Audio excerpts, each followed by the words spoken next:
बचपन बीतवलु तू ता खेले आना दानी में हमके भुलाई गइलू तू तो जवानी में ही कहब नाही कइलू कहल मनवानी दुविधा रहल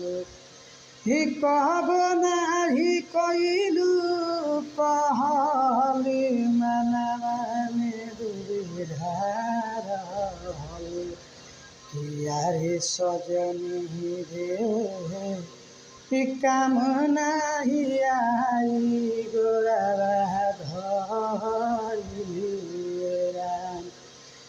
यारे सजनी रे तिसरे चनरिया तो हरम